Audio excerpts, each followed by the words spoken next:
Salut à tous, c'est BizBiz. Alors aujourd'hui l'épisode 903 du Zap Image. Comme d'habitude, n'hésitez pas à installer l'application OneFootball pour suivre toute l'actualité du foot. Les liens sont en première ligne de description. Donc nous on va commencer avec le championnat de Ligue 2. Donc hier c'était déjà la 9e journée. Regardez tous les résultats. Donc on va juste parler de quelques surprises. La défaite de 3 à domicile contre l'équipe de Orléans. La défaite surprise aussi du Havre contre Châteauroux 1-0.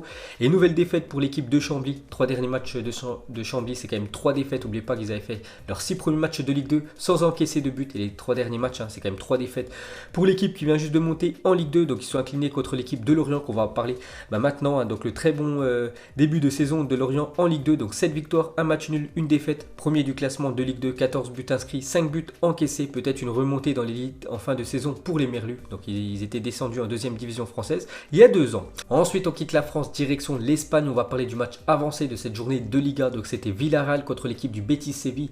L'équipe où joue Nabil Fekir. Bon, il était forfait hier vu qu'il est blessé. Le milieu français et son équipe s'est incliné lourdement 5-1 du côté de Villarreal. Donc le sous-marin jaune explose le Real Betis et monte provisoirement à la 5e place de la Liga. Donc on va continuer avec cette équipe de Villarreal. On va parler surtout d'un joueur, donc Santi Cazorla. Donc il y a quelques années, c'était un joueur de Arsenal. Et en fait, il a eu beaucoup de blessures tout au long de sa carrière. En fait, les médecins lui avaient dit qu'il allait certainement plus rejouer au football. Et on peut voir que cette saison, il est plutôt décisif. Donc déjà hier, il a marqué un but, fait une passe D contre l'équipe du Betis Séville. Et depuis le début de saison, c'est 7 matchs, 4 buts et 3 passes décisives pour Santi Cazorla. C'est pour ça qu'il ne faut jamais lâcher. Et on peut voir qu'il est vraiment performant, le milieu espagnol. Ensuite, on reste en Liga. On va parler de l'énorme choc ce soir entre l'Atlético Madrid et le Real Madrid.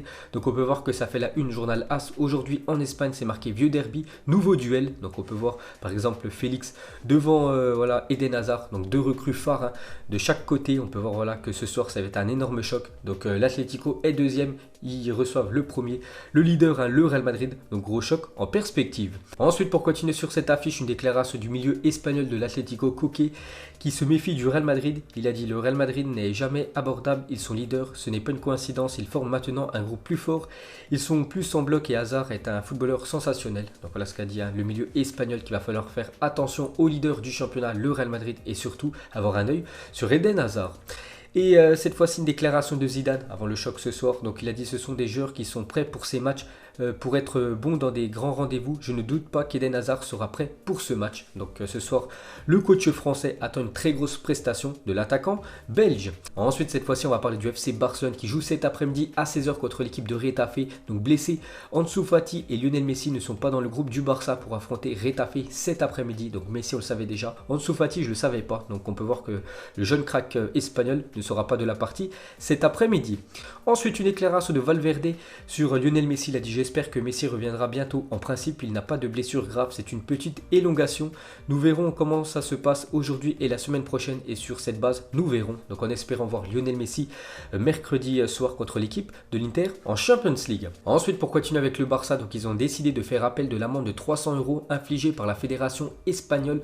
Le Barça juge cette sanction comme étant symbolique et estime qu'il y a un manque total de preuves, parce qu'eux, ils ont dit qu'ils sont totalement en règle. Donc pourquoi payer une amende de 300 €, même si c'est rien, on peut dire, pour un club comme le Barça. Ils veulent pas payer cette amende parce qu'ils disent que c'est une somme symbolique et ils veulent pas payer, donc ils vont faire appel à cette sanction. Ensuite, le Daily Mail avance que si Xavi venait à devenir le prochain entraîneur du Barça, il aimerait recruter avant tout Sterling. Le Blaugrana a même indiqué qu'il le voit bien être le prochain meilleur joueur du monde après l'ère Messi, Ronaldo. Donc on sait que déjà que Valverde, il est sur la Selecta, sur le banc du FC Barcelone. Si les mauvais résultats continuent côté Blaugrana, il pourrait être licencié par Bartomeu, le président du Barça. Donc Xavi, qui a passé ses diplômes d'entraîneur, pourrait devenir, pourquoi pas, prochain entraîneur de l'équipe du Barça. Donc vraiment, s'il venait entraîner cette équipe des Blaugrana, sa priorité pour le prochain mercato serait l'attaquant de City. Après, je ne sais pas si Manchester City voudrait lâcher Sterling. Ensuite, jetez un coup d'œil aux affiches de la journée. Ça joue en Ligue 1, Première Ligue, Liga BBVA, Serie A et Bundesliga. Donc la plus grosse affiche de la journée reste quand même en Espagne ce soir, 21h, Atlético contre le Real Madrid. Ensuite, on va parler du Paris Saint-Germain qui se déplace cet après-midi à 17h30 du côté de Bordeaux. Donc officiel, Mbappé et Icardi font leur retour dans le groupe du PSG pour affronter Bordeaux cet après-midi, annonce l'entraîneur du Paris Saint-Germain. Donc très bonne nouvelle pour le PSG avant de se déplacer mardi du côté de la Turquie, du côté du Galatasaray pour la Ligue des Champions. Donc Kylian Mbappé et Icardi auront certainement quelques minutes de temps de jeu cet après-midi. Ensuite, on continue avec l'entraîneur du PSG, une déclaration sur Neymar. Il a dit: je connaissais son envie de départ, il savait que cela me déplaisait. Pour moi, ce n'était pas le bon moment ni la bonne décision en tant que coach. Il savait que je ne voulais pas ça. Bien sûr, hein, quand tu as Neymar dans ton effectif, tu veux pas qu'il soit transféré parce qu'avec Neymar, ton équipe n'est pas pareil que s'il n'était pas là. Donc voilà ce qu'a dit Thomas Tuchel. Lui voulait absolument que le joueur brésilien reste au PSG. Il est vraiment content que la star brésilienne reste une saison de plus. Ensuite, cette fois-ci, une déclaration de Pauletta sur Neymar. Il a dit: les gens devraient tous être derrière Neymar, c'est du passé, il est resté. Beaucoup de joueurs ont déjà voulu partir lors du mercato. Donc il ne parle pas que de l'équipe du PSG, il parle de toutes les équipes. Globalement, c'est vrai qu'il y a beaucoup de joueurs souvent qui veulent quitter leur club et qui restent du coup. Donc c'est pour ça qu'il dit que les supporters du PSG devraient pardonner à Neymar après ce qu'il a fait pendant cet été. Ensuite, on continue avec Neymar qui rémunérerait ses amis à hauteur de 11 000 € par mois afin qu'ils lui tiennent compagnie dans la vie, selon le journal Mundo Deportivo. Donc voilà, c'est bien d'être copain avec Neymar. Donc surtout, il rémunère 4 copains, donc ses 4 meilleurs amis. Donc en tout, ça lui fait 45 000 € voilà, par mois à payer. Bon, après, c'est très peu, bien sûr. Il touche 3 millions d'euros en salaire avec le Paris Saint-Germain. Donc c'est par exemple une personne en France qui gagne 1 500 €. Juste, il donnerait 20 € à ses amis pour qu'ils restent avec lui. Donc voilà, pour Neymar, 45 000 € par mois, c'est très peu. Donc après, ils ont chacun, on peut dire, un taf. Donc il y en a un, il est photographe. Il y en a un, en fait, il lui fait toutes ses courses. Voilà, il gère, on peut dire, son quotidien. Il y en a un, on peut dire, il gère ses réseaux sociaux. Et un autre, en fait, qui gère ses sorties en boîte de nuit. Voilà, donc une petite info sur les potes à Neymar. Et c'est vrai que c'est plutôt pas mal de toucher 11 000 € pour être le pote d'une star. Ensuite, une déclaration de l'entraîneur de Manchester United sur Paul Pogba. Il a dit sa situation: il a terminé le match, mais a reçu un coup à la cheville qui est très enflé. Un doute pour lundi. Oui, mais c'est comme ça, parce qu'en fait, il a rejoué. Paul Pogba, il est revenu de blessures mercredi. Il a joué en Coupe de la Ligue, en fait, mais il a pris un coup. On peut voir que sa cheville est enflée, donc il est incertain pour le match lundi soir entre son équipe et l'équipe de Arsenal. Ensuite, on va parler de Lille. Garde le rythme cette saison. Donc par rapport à la saison dernière, après 7 journées, c'est quasiment les mêmes stats. Donc l'année dernière, c'était 4e après 7 journées. Cette année, ils sont 3e, donc c'est un petit peu mieux. Donc 13 points pris la saison dernière après 13 journées. La même chose cette année. Donc c'est parfait pour l'équipe de Lille, parce qu'oubliez pas quand même qu'ils ont terminé dauphin du PSG la saison dernière. Et pour finir avec Lille, on va parler niveau attaque. Donc l'année dernière, Nicolas Pepe, après 7 matchs, c'était 4 buts et 3 passes D. Et Osimhen, voilà, qui remplace, on peut dire, Nicolas Pepe.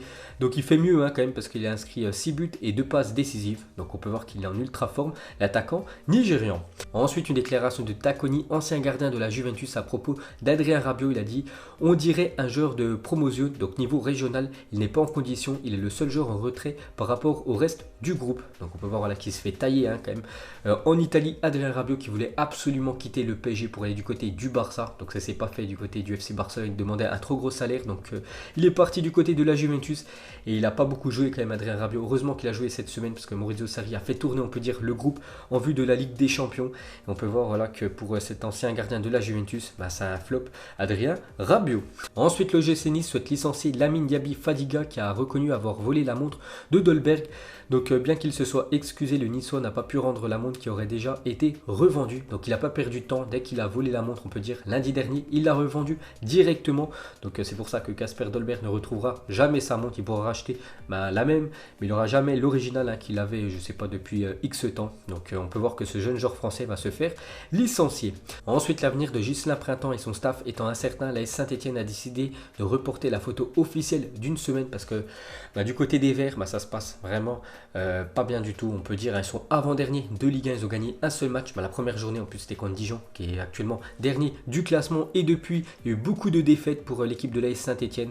Donc la photo officielle qui devait avoir lieu cette semaine a été reportée d'une semaine, parce qu'en fait, certainement, l'entraîneur Ghislain Printemps va se faire licencier. On peut voir normalement le futur entraîneur de l'équipe de l'AS Saint-Etienne, ça devrait être Claude Puel, l'ancien entraîneur de Nice et ancien entraîneur de l'équipe de Leicester. Ensuite, d'après l'équipe, Adam Ounas va finalement subir une intervention chirurgicale qui l'éloignera des terrains au moins 6 semaines. Donc il s'était blessé lors du choc contre l'équipe de l'AS Monaco. Donc normalement, il devait être absent seulement 10 jours. Et en fait, c'est plus grave que prévu, il va se faire opérer. Donc quasiment 2 mois d'indisponibilité pour l'ailier algérien. Ensuite, la FFF a annoncé qu'une minute de silence sera respectée avant chaque match ce week-end en France à la mémoire de Jacques Chirac. Donc que ça soit niveau professionnel ou niveau amateur, il y aura une minute de silence avant toutes les rencontres ce week-end en France. Et pour finir sur Chirac, donc une déclaration de Zidane, il a dit: je suis très triste, tout simplement parce qu'en plus je le connaissais personnellement, il a été notre président, mais il a été surtout le président de tous les sportifs, l'ami de tous les sportifs. Donc voilà ce qu'a dit Zinedine Zidane, très belle déclaration envers l'ancien président. Ensuite, Unai Emery a décidé de faire de Granit Xhaka le nouveau capitaine de l'équipe de Arsenal pour cette nouvelle saison. Concernant le vice-capitaine, il s'agira soit de Alexandre Lacazette ou soit de Pierre-Emerick Aubameyang, parce qu'avant l'ancien capitaine était Koscielny, maintenant parti du côté de Bordeaux. Donc pour cette saison, ça devrait être le Suisse Xhaka. Ensuite, officiel, Moussa Sissoko prolonge jusqu'en 2023 avec l'équipe de Tottenham. Donc ça fait pas mal d'années quand même qu'il est du côté de l'Angleterre, du côté des Spurs. Il va prolonger avec l'équipe de Tottenham. Ensuite, selon Tuto Sport, la Juventus s'intéresse à Thomas Meunier en fin de contrat en juin prochain avec le Paris Saint-Germain et aussi à Youssef Attal. Donc le joueur algérien qui peut jouer défenseur gauche, milieu gauche ou même attaquant gauche. Voilà, lié gauche, il peut jouer un peu partout. Le joueur algérien, donc on peut voir voilà, que la Juve est sur 2 joueurs de Ligue 1. Ensuite, officiel, la liste de l'Argentine pour les matchs amicaux face à l'Allemagne et l'Équateur. A noté la présence de l'ancien Marseillais Lucas Ocampos qui avait loupé ses premiers matchs avec l'Argentine. C'était il y a quasiment 3 semaines parce qu'il était forfait. Mais pour ce deuxième rassemblement, il sera bien là, l'ancien Marseillais. Ensuite, une déclaration de Gabriel Jesus, l'attaquant brésilien de l'équipe de Manchester City qui joue souvent sur le banc cette saison. Donc les gens disent que je suis un remplaçant de façon négative, mais ils oublient que je ne suis pas sur le banc à cause de mauvaises performances. C'est parce que Kun Agüero a été superbe. J'ai appris non pas à attendre, mais à comprendre cette situation. Donc voilà ce qu'a dit Gabriel Jesus. Il comprend voilà, qu'il est sur le banc, mais bon, il en a un petit peu marre, parce qu'on peut voir que Kun Agüero est vraiment en ultra forme depuis le début de saison. Donc Pep Guardiola est obligé de mettre l'Argentin titulaire, c'est pour ça que Jesus est sur le banc. Et pour finir avec l'attaquant brésilien, il a dit: j'en ai fini avec la phrase, je dois attendre ma chance, je suis ici depuis plus de 3 ans, c'est ma 4e saison et je veux jouer plus. Donc peut-être un départ s'il ne joue pas plus, l'attaquant brésilien. Ensuite, regardez le nouveau classement FIFA féminin. La France reste 4e nation mondiale, toujours dominée par les États-Unis, la meilleure équipe de la planète. On peut voir Allemagne 2e position, Pays-Bas 3e et l'équipe de France 4e. Et pour finir ce Zap Image, on va terminer avec FIFA 20 qui est sorti officiellement hier. Donc vous mettrez en commentaire ce que vous en pensez de ce nouveau FIFA. Est-ce que vous le trouvez mieux par rapport à FIFA 19? Donc là, c'est une petite jaquette avec Gérard Depardieu. Donc bien évidemment, c'est un montage. Vous mettrez tout ça en commentaire, comment vous sentez ce nouveau jeu. Donc voilà les gars, la fin de Zap Image 903. Donc si ça vous a plu, un petit like et je vous ferai l'épisode 904 demain. Donc moi je vous laisse et je vous dis à la prochaine. Comme d'habitude, ciao à tous.